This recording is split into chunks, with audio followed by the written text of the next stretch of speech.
t'es-tu jamais senti tout seul? Ou t'es-tu jamais senti étranger?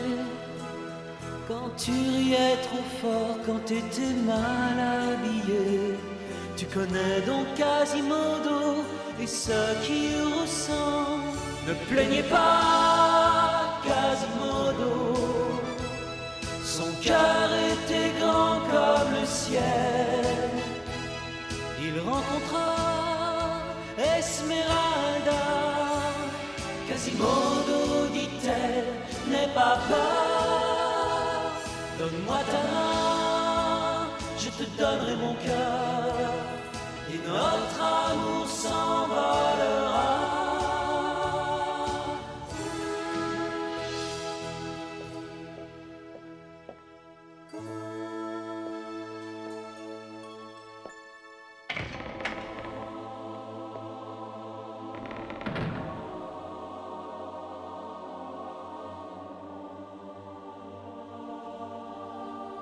Le jour où la jeune veuve est entrée dans la cathédrale de Notre-Dame, c'était le dimanche de la Quasimodo.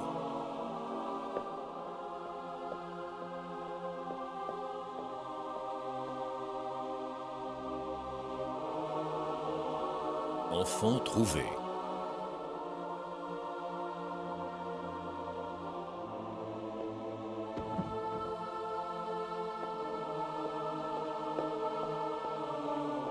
Sans dire un seul mot, elle plaça son enfant sur l'étagère destinée aux enfants abandonnés.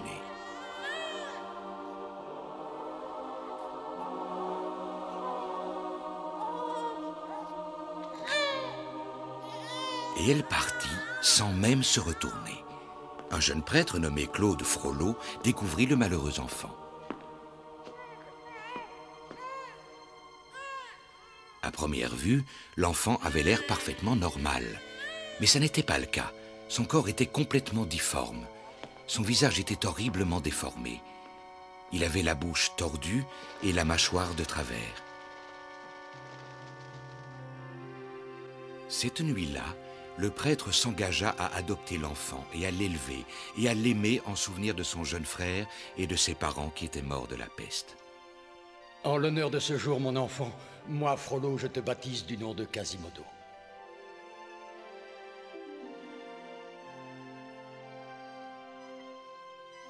La cathédrale était devenue la maison de Quasimodo.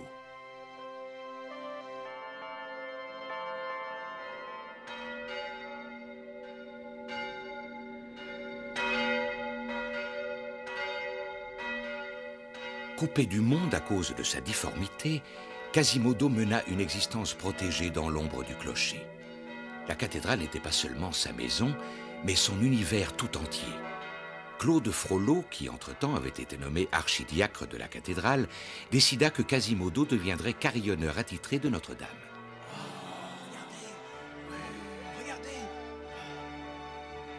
Alors que le peuple de Paris découvrait l'existence de Quasimodo, les cloches étaient son seul compagnon en dehors de l'archidiacre et sa seule source de bonheur.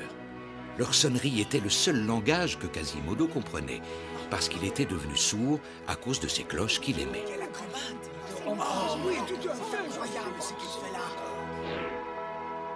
Quasimodo savait ce que les autres ressentaient à son égard et à quel point il leur inspirait de la répulsion. Il était devenu un objet de curiosité, un genre de monstre qu'on exhibait dans les foires. Attention! Faites attention!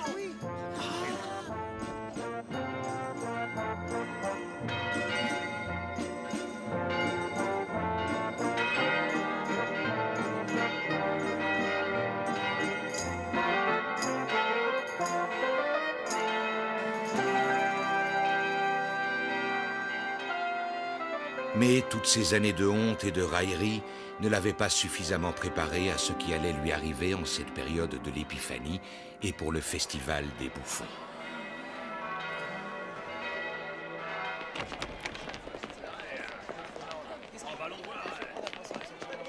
Mon spectacle va commencer! Entrez donc, bonnes gens! Mais tout le monde était fasciné par Quasimodo. Il se désintéressait totalement de la pièce de Pierre Gringoire, un auteur méconnu. S'il vous plaît, venez voir ma pièce, vous ne le regretterez pas, c'est un véritable chef-d'œuvre. Oubliez la pièce de ce minable, écoutez mon conseil, venez plutôt élire le prince des bouffons. C'est le visage le plus laid qui gagnera.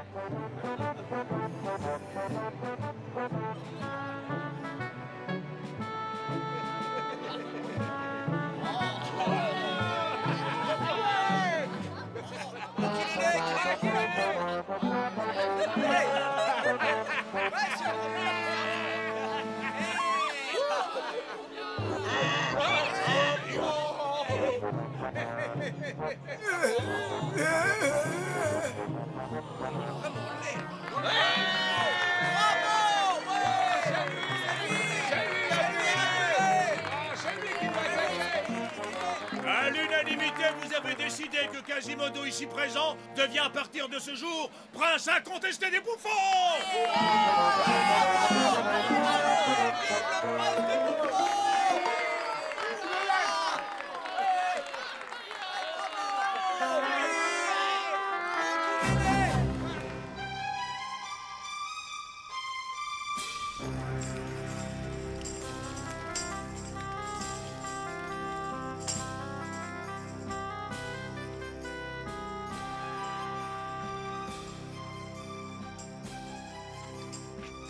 J'ai entendu dire que cette gitane était une sorcière.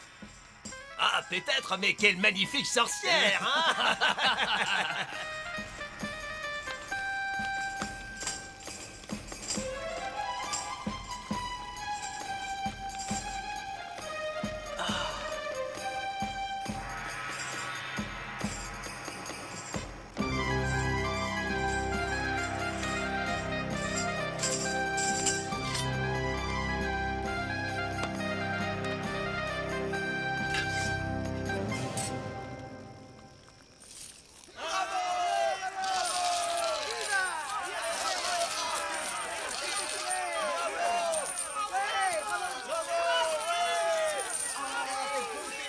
Allez, viens, Jelly. C'est à ton tour maintenant.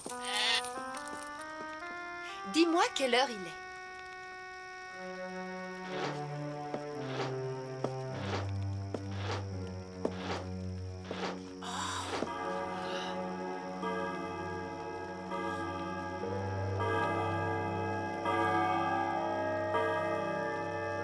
Cette femme est possédée par le démon, j'en ai la certitude.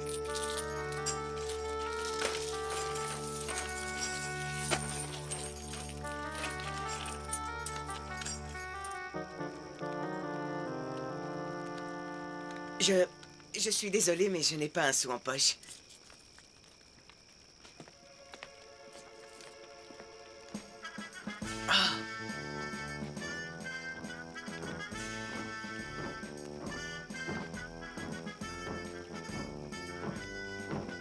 Malgré sa surdité, Quasimodo adorait les vivas de la foule. Mis à part ses cloches bien-aimées, le fait d'avoir été élu bouffon de l'année était la première fierté qu'il éprouvait. Tristement, il ne comprenait pas pourquoi personne ne fêtait son titre. Tout le monde se moquait de lui parce qu'il était considéré comme le plus laid d'entre tous. Sacrilège, blasphème, profanation!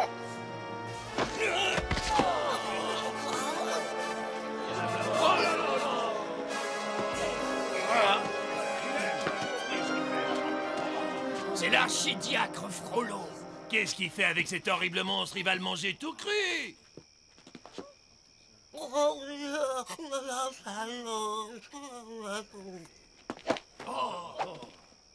tu ne te rends donc pas compte de ce que tu viens de faire?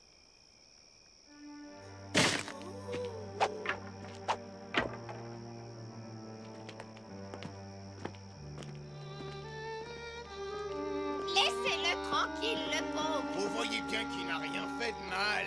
Laissez-le tranquille. Laissez-le tranquille. Mais oui, il a bien assez de malheur comme ça, vous ne croyez pas?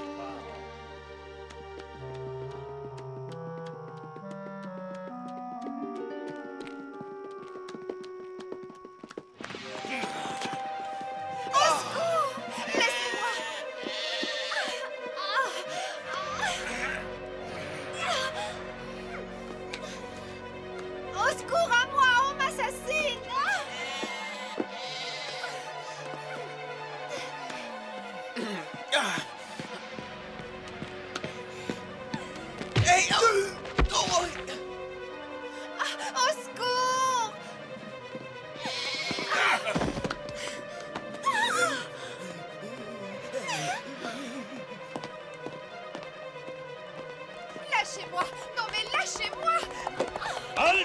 coquin, lâche-la!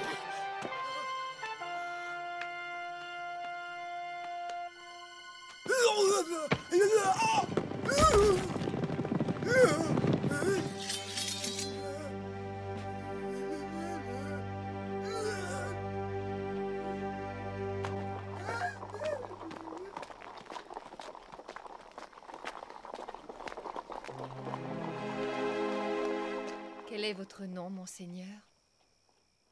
Capitaine Phébus de Châteaupers. Pour vous servir, madame. Oh, encore merci. Merci, mais de quoi? Amenez-le chez le duc.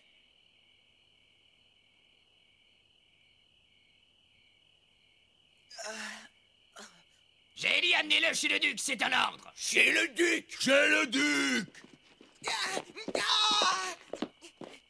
Attendez! Arrêtez! Où m'emmenez-vous? Mets ta main dans la poche du pantin et sors la bourse qui est à l'intérieur. Débrouille-toi pour que les clochettes ne teintent pas. Et tu auras passé l'épreuve de la confrérie. Et si jamais j'échoue, que se passera-t-il, votre majesté? Tu vas t'en rappeler, crois-moi, et tu risques de le regretter longtemps.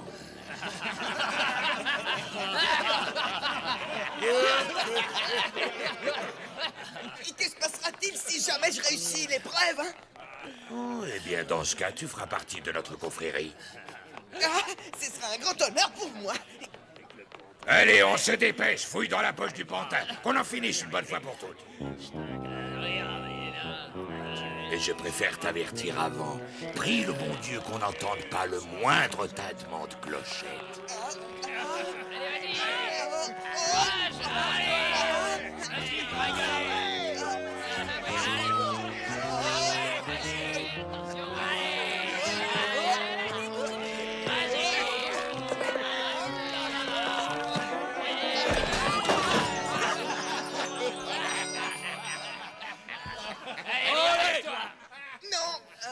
Attendez! J'ai failli oublier.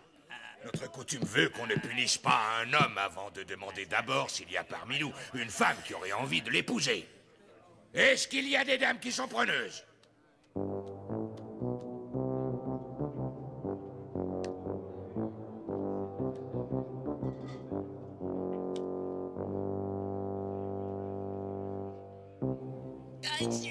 Il est bien trop maigre.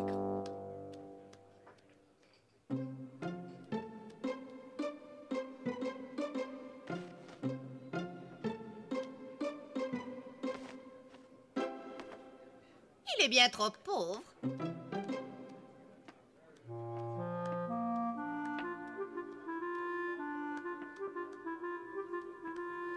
Il est bien trop jeune. Pauvre Gringoire, t'as vraiment pas de chance. J'ai bien peur que tu ne sois condamné. Laissez-le, je le prends. Tu ferais ça?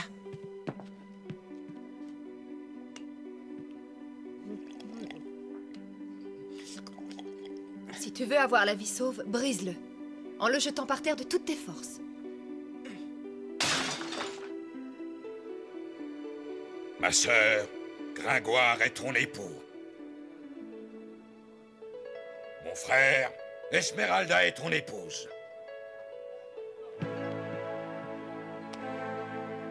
Non.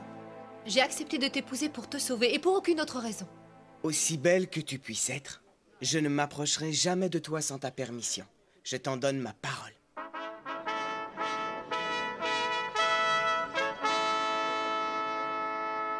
Ironie du destin, le prévôt du roi, magistrat de Paris, qui était sur le point de juger Quasimodo pour avoir agressé Esmeralda, était presque aussi sourd que le carillonneur.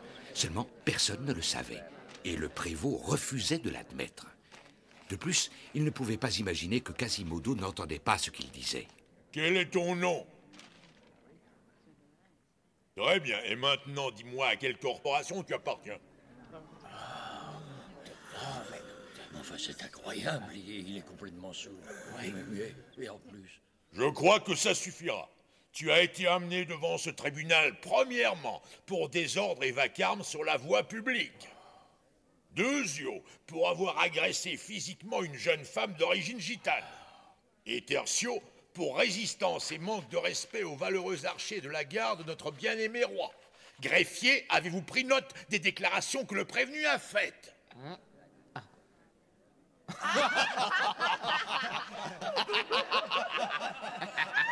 Comment oses-tu me manquer de respect en public, espèce de gredin? Non seulement je suis le premier magistrat de France, mais en plus j'ai toute autorité sur la police et les affaires du royaume. Je suis un grand commis de l'État. Mon nom est Quasimodo.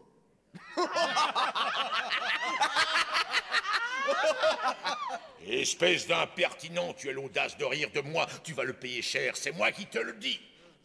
Moi, carillonneur de Notre-Dame. Quasimodo est sourd. Ah, on aurait pu me le dire, c'est un détail que j'ignorais. Alors, dans ce cas, qu'on le remette au pilori pour 1 heure de plus. Pour Quasimodo, les choses allaient de plus en plus mal.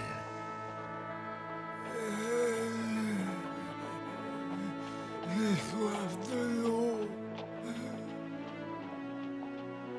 Regardez cet horrible visage. Il n'a pas l'air de comprendre ce qui lui arrive, le pauvre. Il est comme un oiseau enfermé en cage. À boire.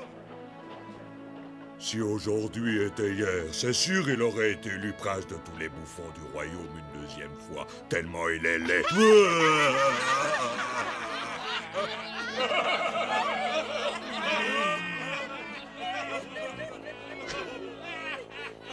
Allez, bois donc ça, espèce de gros ballot.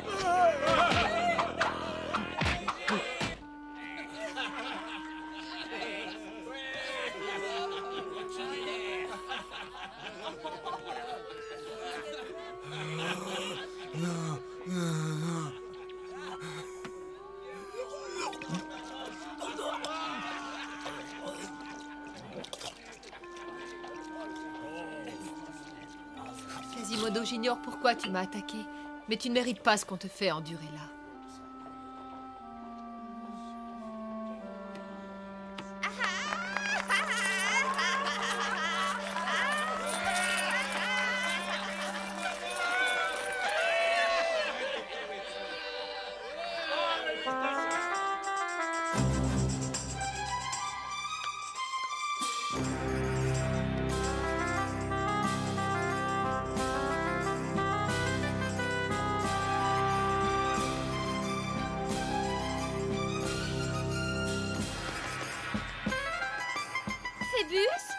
Viens vite.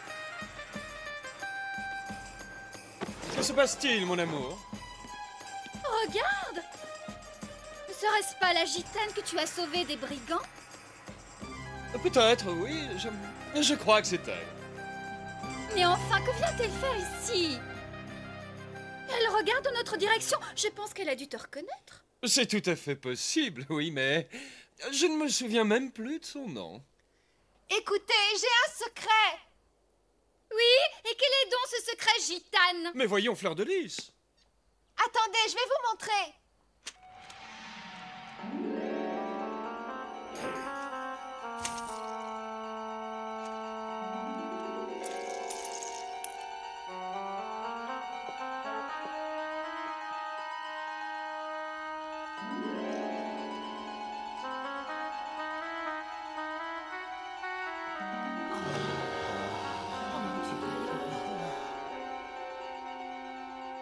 Cette petite chèvre a écrit ton nom. Oh Dieu, que c'est charmant. Je t'en prie, demande-lui donc de monter. Sois gentil, Phébus. J'ai tellement envie de la connaître. Oh, mais ne sois pas ridicule, voyons. Comment la femme que je vais bientôt épouser pourrait-elle se commettre avec une jeune gitane des plus vulgaires?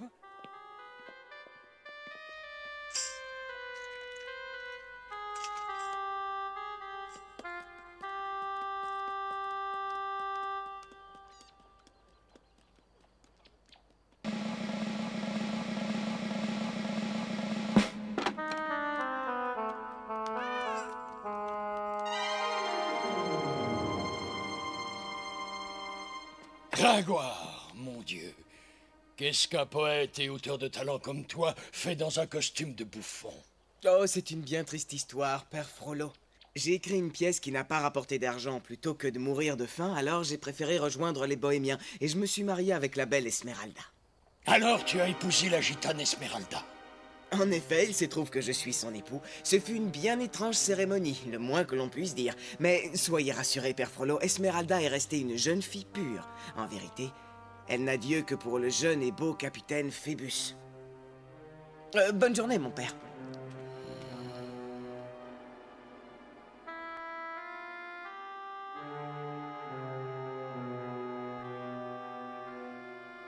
La bouche d'une femme est pareille à un océan de pureté, duquel s'écoulent des perles d'eau et des fils d'or du soleil. Le prénom d'une femme doit être agréable, doux à entendre et original. Il doit se terminer par de longues voyelles et il doit sonner comme une véritable bénédiction. Oui, c'est le sage qui a raison.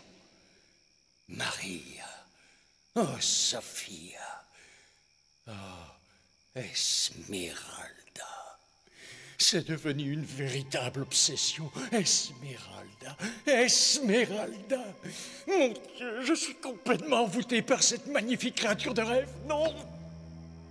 C'est exactement comme si sa beauté était gravée au fer rouge dans mon cerveau, dans mon âme, dans mon être tout entier. Pourquoi, mon Dieu? Oh.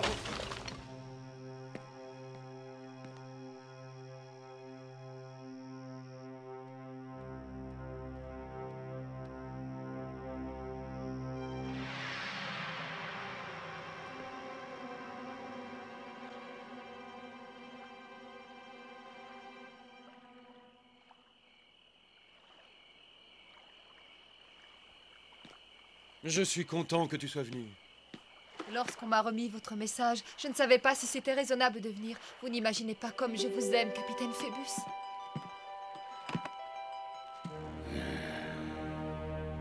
Est-ce que vous m'aimez autant que je vous aime? Tu es le soleil de ma vie, belle bohémienne. Dès le premier jour où je t'ai aperçu, mon corps et mon cœur tout entier, tout mon être a été transporté d'amour pour toi. Maintenant, mon cœur ne bat plus que pour toi. Je vous trouve beau, très noble et aussi très courageux. Moi, je ne suis qu'une pauvre bohémienne. Pendant des années, j'ai rêvé qu'un bel officier viendrait me sauver la vie. Je vous ai toujours vu dans mes rêves, bien avant de vous connaître, mon beau Phébus. Est-ce que vous m'aimez vraiment?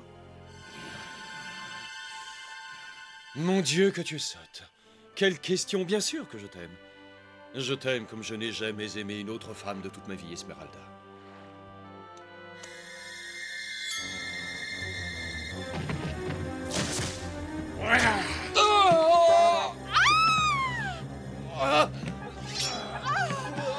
Non, laissez-moi, je peux mourir aussi. Je n'ai plus envie de vivre maintenant.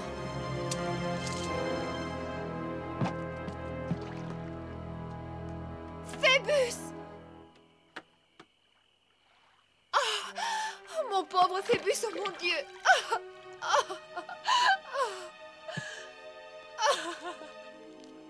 Mais on dirait que c'est le capitaine Phébus. Allons-y vite! Oh, je parie que c'est cette sorcière de malheur qui l'a tué.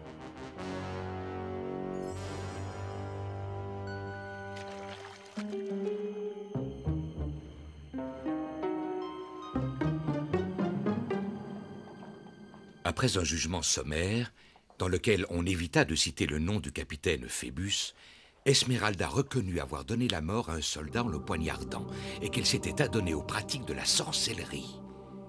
Pour cela, Esmeralda fut condamnée à mort. Oui, je traverserai la vallée des ténèbres vers la mort, sans redouter le mal. Parce que Dieu m'accompagnera sur le chemin. Si j'ai faim, il me nourrira. Si j'ai soif, il me désaltérera. Parce que Dieu est amour. Ce que personne ne savait, c'est que ces aveux avaient été obtenus après d'interminables jours d'interrogatoire et qu'on ne lui avait rien donné à manger ni à boire. L'archidiacre Frollo lui lut le texte de sa sentence. Est-ce que tu demandes pardon pour tes péchés et pour toutes les fautes que tu as commises en ce monde? Je n'ai rien à me reprocher, rien. Dans ce cas, puisque tu le prends comme ça, tu mourras.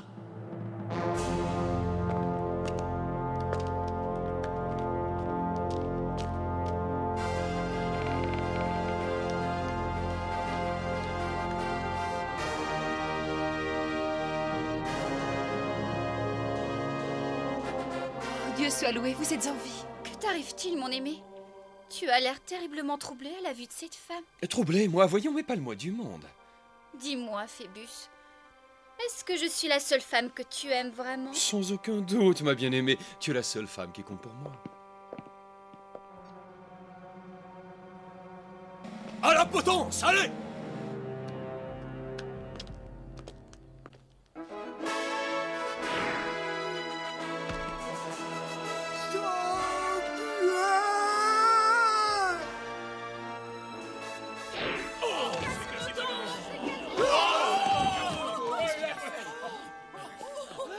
Non, n'entrez pas!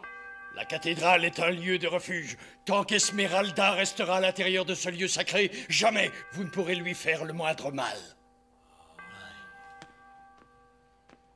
Sanctuaire! Sanctuaire!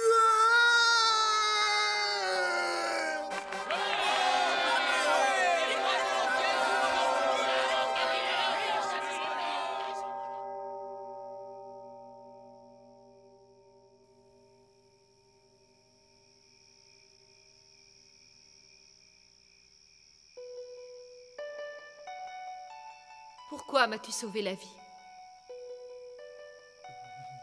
Réponds-moi. Mangez, allez. Je sais que tu es sourd, Quasimodo. Mais je sais aussi que tu peux lire sur mes lèvres. Dormez, Esmeralda. Est-ce que je te fais vraiment peur? Alors approche-toi, tu ne crains rien.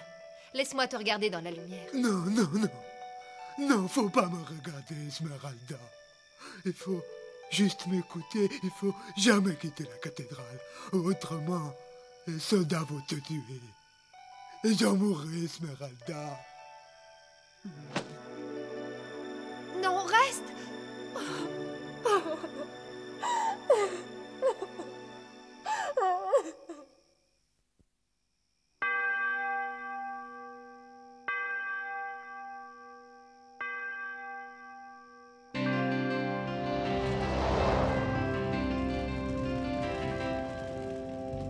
Existe-t-elle cette belle fille pour qui mon cœur s'éveille?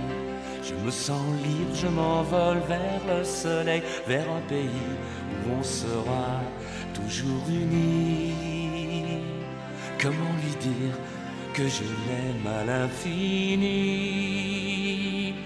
Esmeralda, tu es la reine de mon cœur.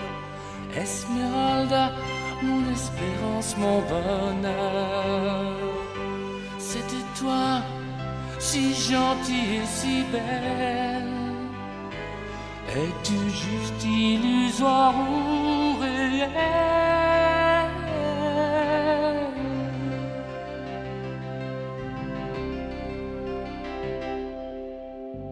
M'aimera-t-elle? Ce sentiment me remplit d'émoi. C'est comme si l'univers n'avait plus de loi. J'essaie d'y croire, mais j'ai si peur que tu t'en ailles avant que je te dise les mots qui sont en moi. Esmeralda, tu es la reine de mon cœur. Esmeralda, mon espérance, mon bonheur. C'était toi, si gentille et si belle. Es-tu juste illusoire ou réelle? Avant toi, l'amour me semblait étranger. Prisonnier de ce corps, mon cœur a soif de liberté. Pourrait-elle en avoir la clé? Esmeralda, tu es la reine de mon cœur. Esmeralda, mon espérance, mon bonheur. C'était toi, si gentille et si belle. Es-tu juste illusoire ou réelle? Réelle. Qui est là?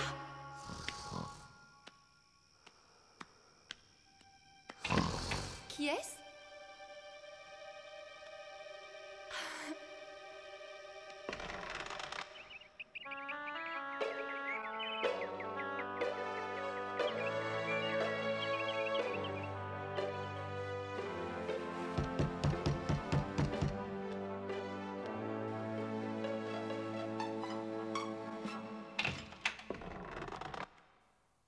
Bonjour, Quasimo...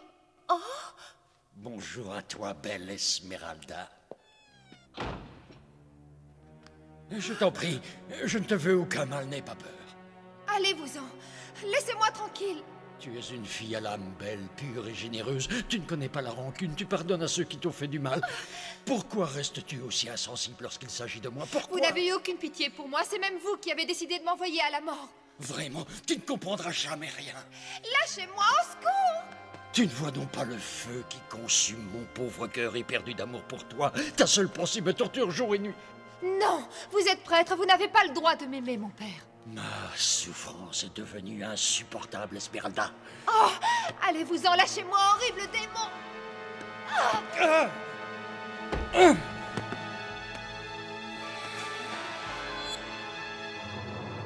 Je vous reconnais. C'est vous qui avez poignardé le capitaine Phébus. C'est la vérité. C'est moi qui ai poignardé ton beau capitaine. Mais si je l'ai fait, c'est uniquement pour toi. Cet homme ne t'aime pas, il ne t'a jamais aimé. Menteur! Je suis le seul homme en ce bas monde qui t'aime vraiment. Le seul, tu entends? Lâchez-moi! Au secours, à moi! Crie autant que tu veux si ça peut te faire plaisir, ma belle. D'ici, je doute que quelqu'un puisse t'entendre. Je dirai à tout le monde ce que vous avez fait, et c'est vous qui serez pendu, pas moi, vous verrez. Ah, et à qui comptes-tu le dire? Au roi de France? À Quasimodo? Vas-y, dis-le à qui veut bien l'entendre. Personne ne te croira. Mais je vais te promettre une chose et j'irai jusqu'au bout. Si je ne peux pas t'avoir, moi, tu entends? Jamais personne ne t'aura. Oh, mon Dieu, pardonnez-moi.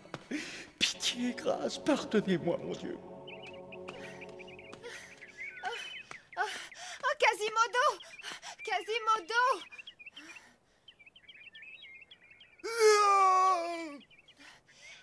Quasimodo, regarde-moi. J'ai quelque chose d'important à te dire. Esmeralda lui révéla que c'était le prêtre qui aurait dû être sur le banc des accusés à sa place. Avec beaucoup de difficultés, elle essaya de lui expliquer l'obsession que Frollo nourrissait pour elle, mais Quasimodo ne voulait rien entendre. Il considérait Frollo comme son père. Il avait confiance en lui. Il l'aimait.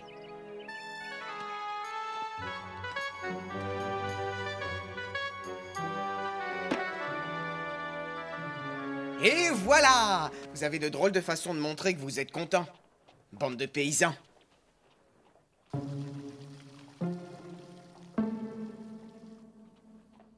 Grégoire, il faut que je te parle. Ce ne sont pas de paroles dont j'ai besoin, mon père. C'est le bien-être d'Esmeralda qui me préoccupe.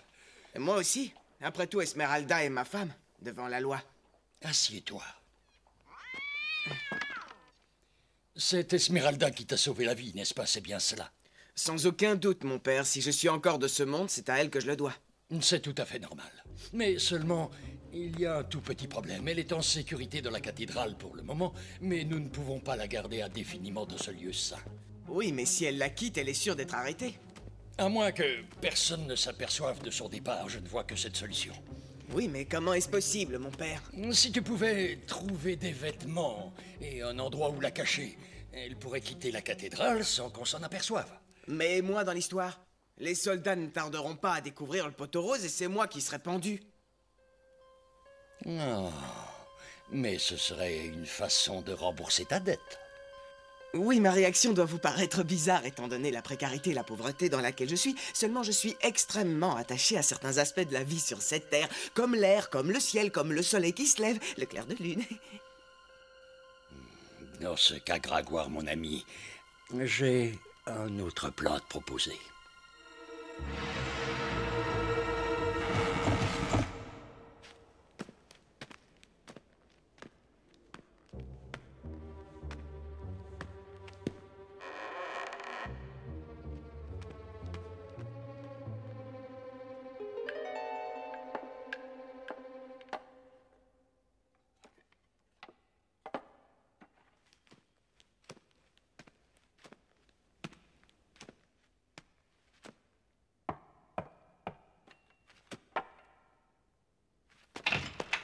Oh!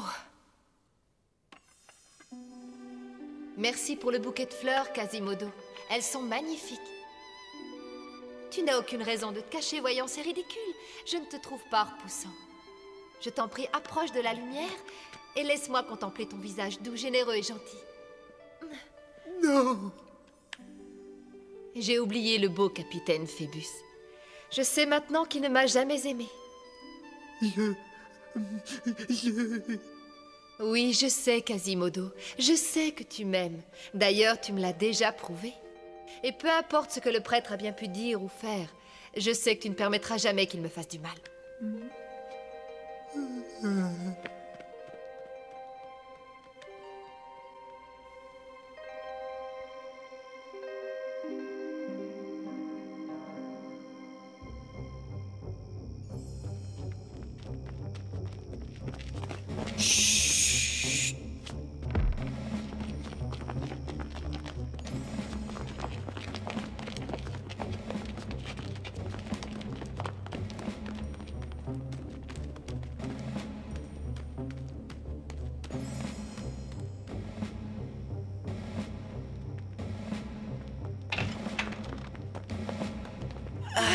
Mes amis?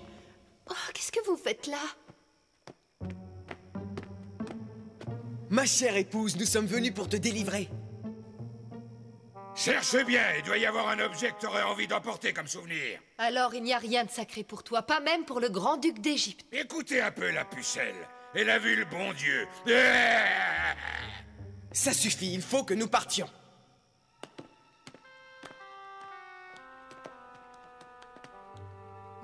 Quasimodo. Reste. Hors de ma vue, vilain crapaud, dégage. Tant pis pour toi, c'est toi qui l'auras voulu. Ne lui faites pas de mal.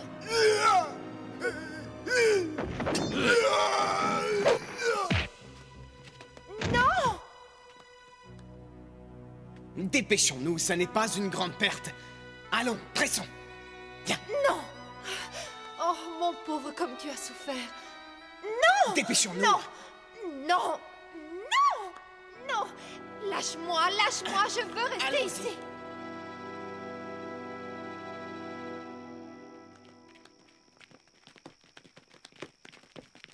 Les voilà qui arrivent! Ils sont en train d'essayer de la soustraire au bourreau! Arrêtez-les!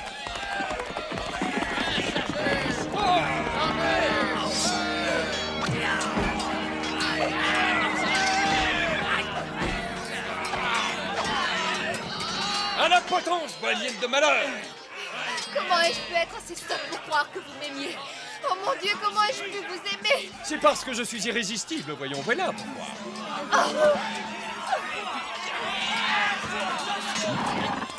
Espèce de fou! Viens avec moi. Je connais un moyen de te faire évader. Et vous voudriez que je vous fasse confiance? Je crois que tu n'as pas le choix, Esmeralda. Allons, dépêchons-nous.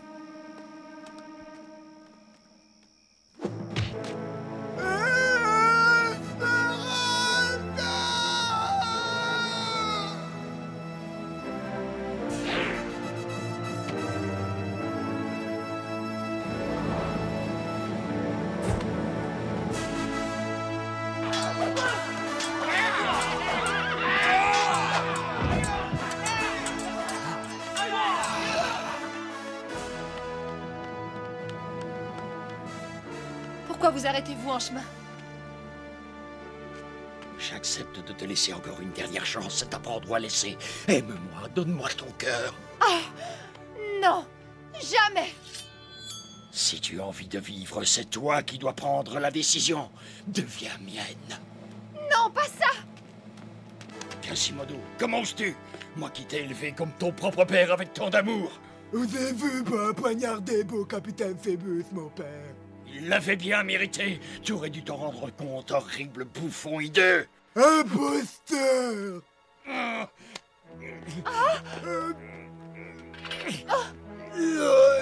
Imposteur!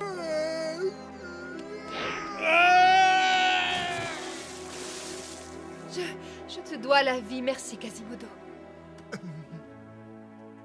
Je t'aime. Je t'aime aussi, Quasimodo. Rattrapez-les!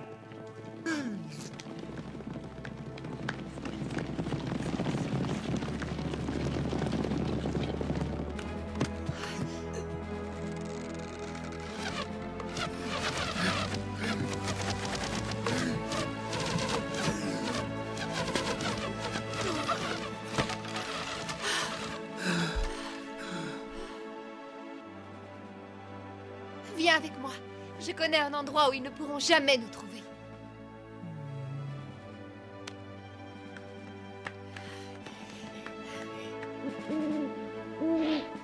On ne revit jamais Quasimodo ni Esmeralda à Paris.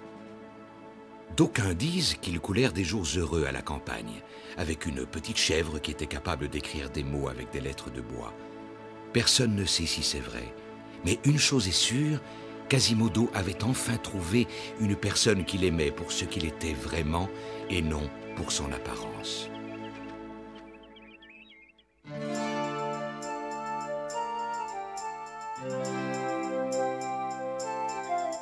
Je ne serai plus seul, tu as posé les yeux sur mon cœur. Je désespérais, mais grâce à toi je renais, je reviens, je recouvre la vie. Grâce à toi, je suis rempli d'amour, grâce à toi je suis rempli d'amour. L'amour permet à l'aveugle de voir, l'amour permet aux prisonniers d'y croire. L'amour restaure une âme brisée et répare un cœur abîmé. Toi et moi, dans tous nos émois, toi et moi, sous le même toit.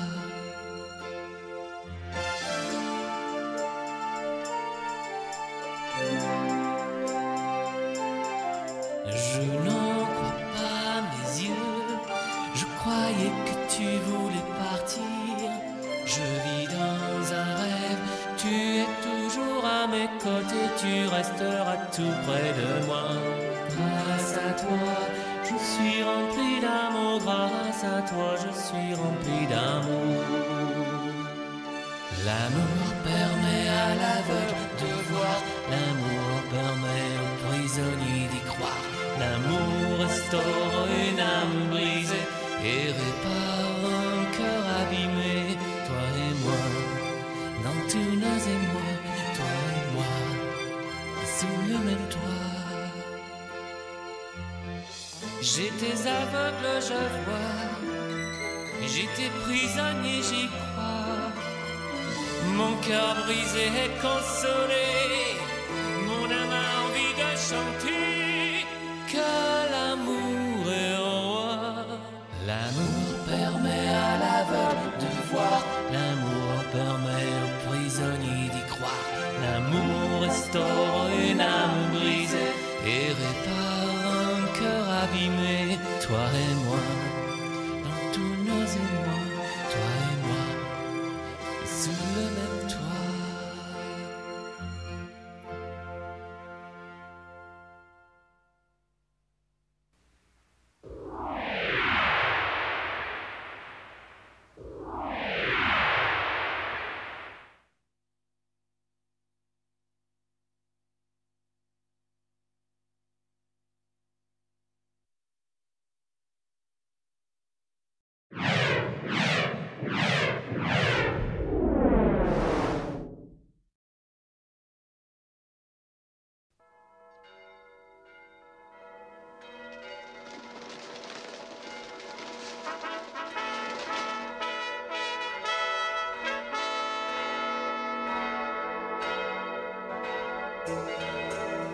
Ne t'es-tu jamais senti tout seul?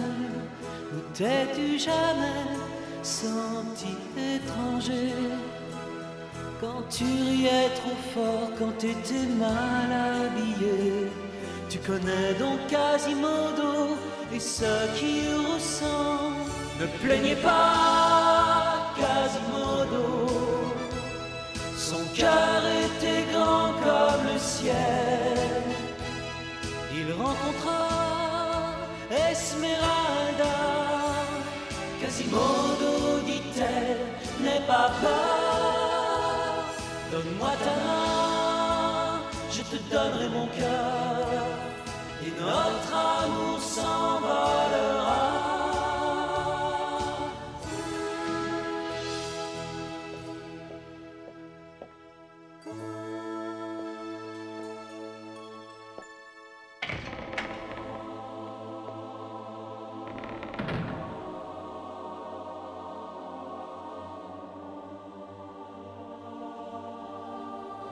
Le jour où la jeune veuve est entrée dans la cathédrale de Notre-Dame, c'était le dimanche de la Quasimodo.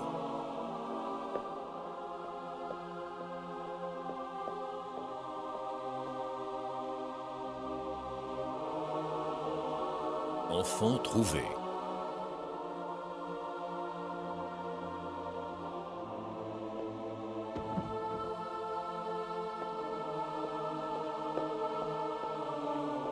Sans dire un seul mot, elle plaça son enfant sur l'étagère destinée aux enfants abandonnés.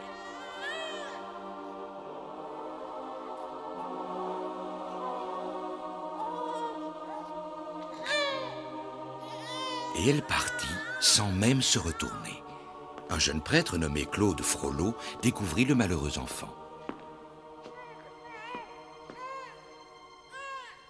À première vue, l'enfant avait l'air parfaitement normal.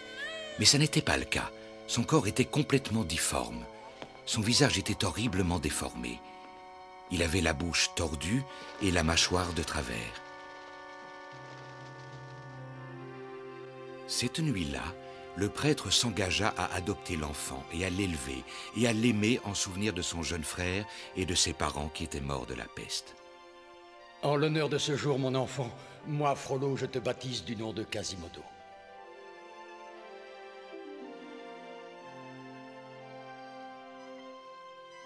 La cathédrale était devenue la maison de Quasimodo.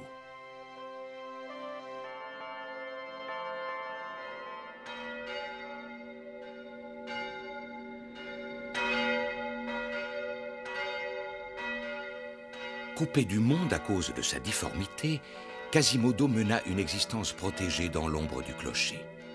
La cathédrale n'était pas seulement sa maison, mais son univers tout entier. Claude Frollo.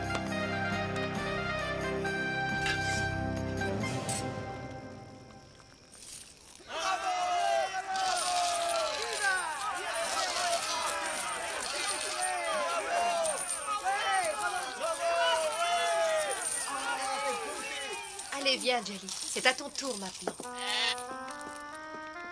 Dis-moi quelle heure il est.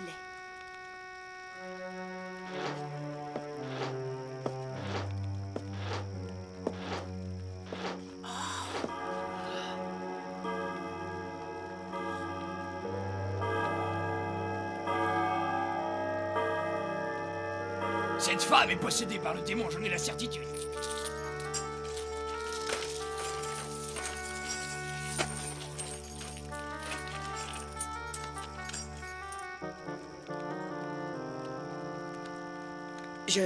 Je suis désolée, mais je n'ai pas un sou en poche.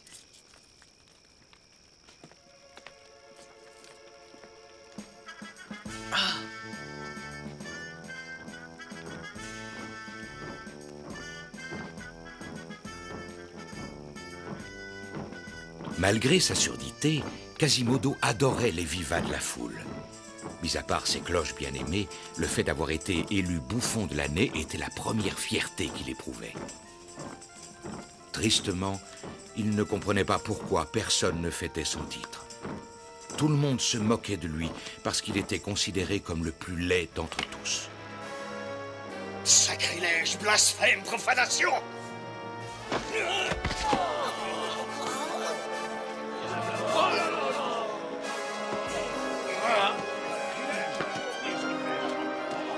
C'est l'archidiacre Frollo.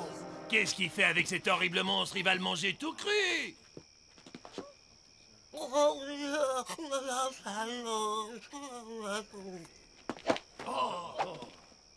Tu ne te rends donc pas compte de ce que tu viens de faire?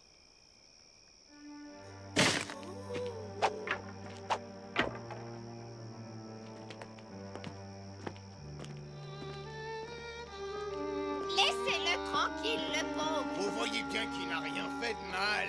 Laissez-le tranquille. Laissez-le tranquille. Mais oui, il a bien assez de malheur comme ça, vous ne croyez pas?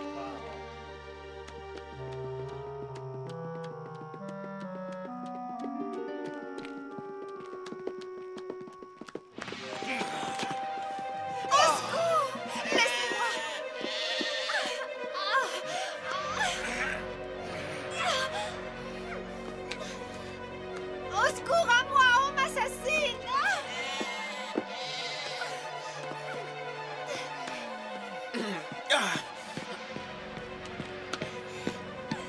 Hey, Au secours!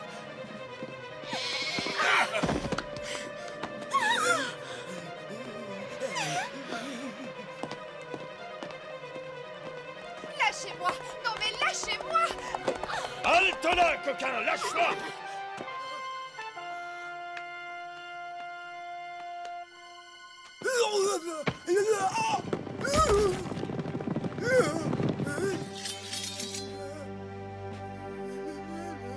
L'eau, qui entre-temps avait été nommé archidiacre de la cathédrale, décida que Quasimodo deviendrait carillonneur attitré de Notre-Dame.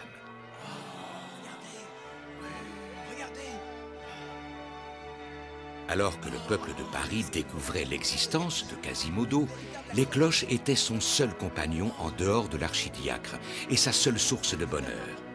Leur sonnerie était le seul langage que Quasimodo comprenait, parce qu'il était devenu sourd à cause de ces cloches qu'il aimait.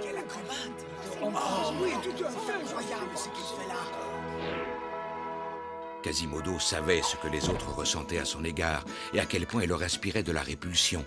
Il était devenu un objet de curiosité, un genre de monstre qu'on exhibait dans les foires. Oh, attention! Faites attention!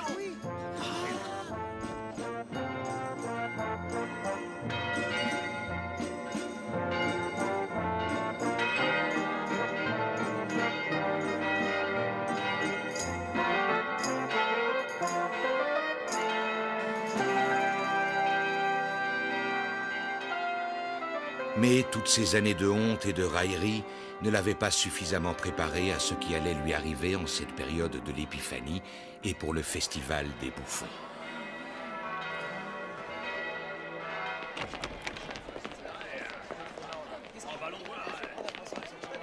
Mon spectacle va commencer. Entrez donc, bonnes gens. Mais tout le monde était fasciné par Quasimodo.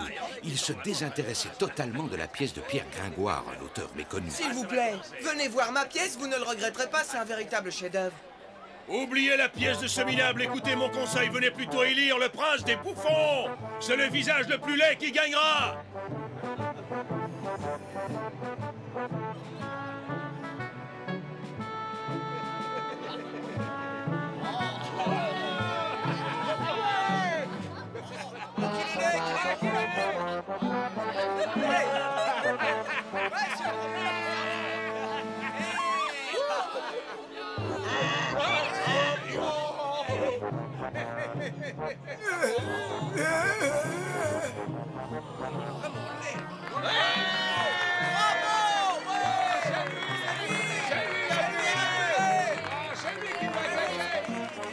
À l'unanimité, vous avez décidé que Quasimodo, ici présent, devient à partir de ce jour prince incontesté des bouffons.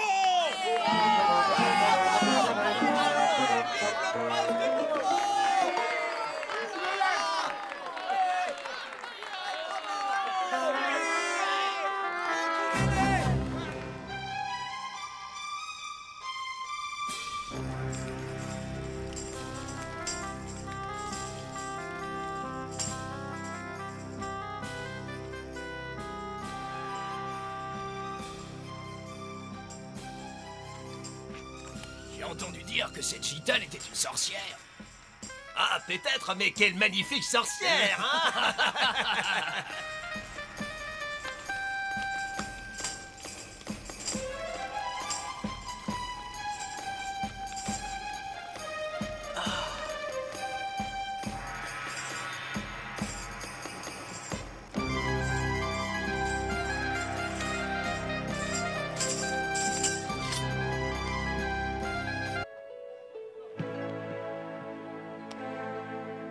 Non. J'ai accepté de t'épouser pour te sauver et pour aucune autre raison. Aussi belle que tu puisses être, je ne m'approcherai jamais de toi sans ta permission. Je t'en donne ma parole.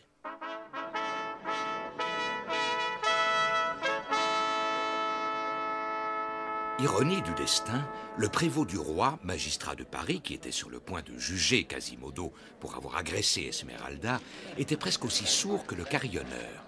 Seulement, personne ne le savait, et le prévôt refusait de l'admettre. De plus, il ne pouvait pas imaginer que Quasimodo n'entendait pas ce qu'il disait. Quel est ton nom? Très bien, et maintenant, dis-moi à quelle corporation tu appartiens. Enfin, c'est incroyable, il est complètement sourd. Oui, et en plus... Je crois que ça suffira. Tu as été amené devant ce tribunal, premièrement, pour désordre et vacarme sur la voie publique. Deuxièmement, pour avoir agressé physiquement une jeune femme d'origine gitane. Et tertio, pour résistance et manque de respect aux valeureux archers de la garde de notre bien-aimé roi. Greffier, avez-vous pris note des déclarations que le prévenu a faites?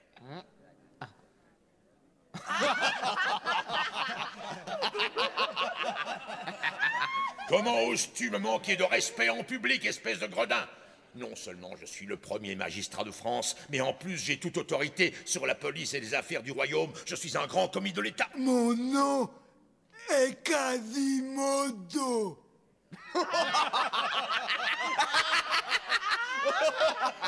Espèce d'impertinent, tu as l'audace de rire de moi. Tu vas le payer cher, c'est moi qui te le dis. Moi, carillonneur de Notre-Dame. Quasimodo est sourd. Ah, on aurait pu me le dire, c'est un détail que j'ignorais. Alors, dans ce cas, qu'on le remette au pilori pour 1 heure de plus. Pour Quasimodo, les choses allaient de plus en plus mal.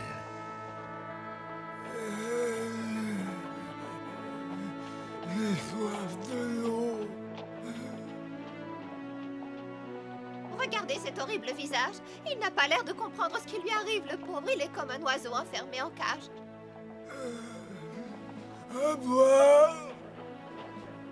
Si aujourd'hui était hier, c'est sûr il aurait été élu prince de tous les bouffons du royaume une deuxième fois, tellement il est laid.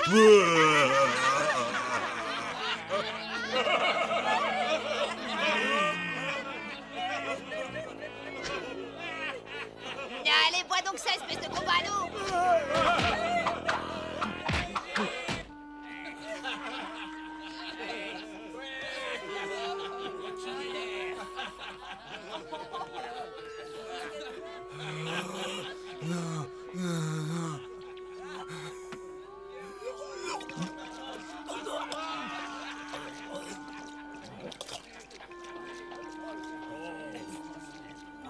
Quasimodo, j'ignore pourquoi tu m'as attaqué, mais tu ne mérites pas ce qu'on te fait endurer là.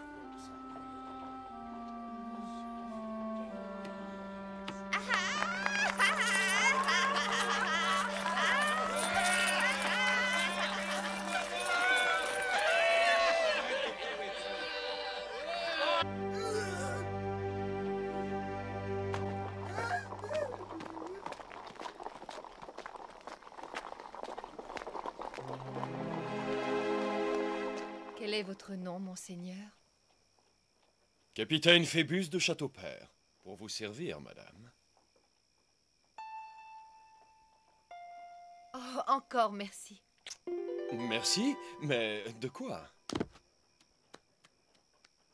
Amenez-le chez le duc.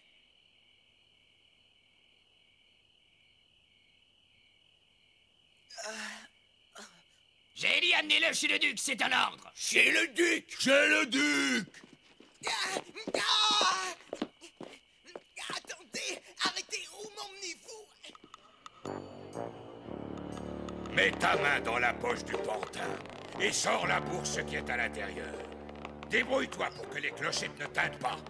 Et tu auras passé l'épreuve de la confrérie. Et si jamais j'échoue, que se passera-t-il, votre majesté? Tu vas t'en rappeler, crois-moi, et tu risques de le regretter longtemps.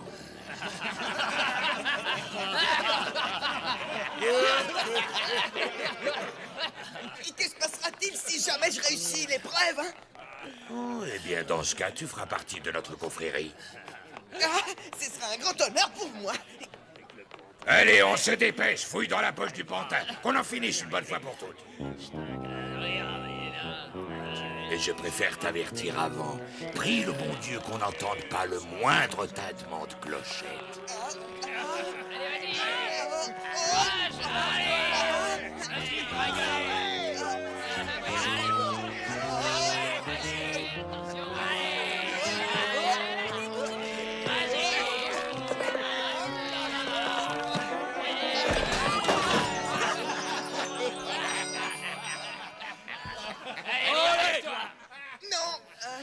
Attendez!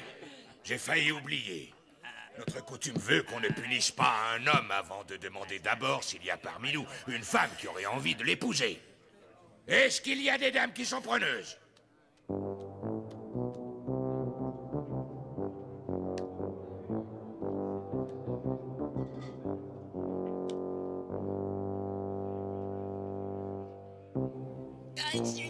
Il est bien trop maigre.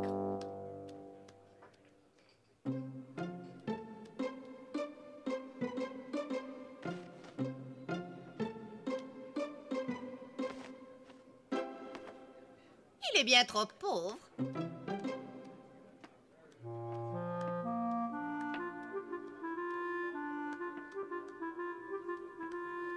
Il est bien trop jeune. Pauvre Gringoire, t'as vraiment pas de chance. J'ai bien peur que tu ne sois condamné. Laissez-le, je le prends. Tu ferais ça?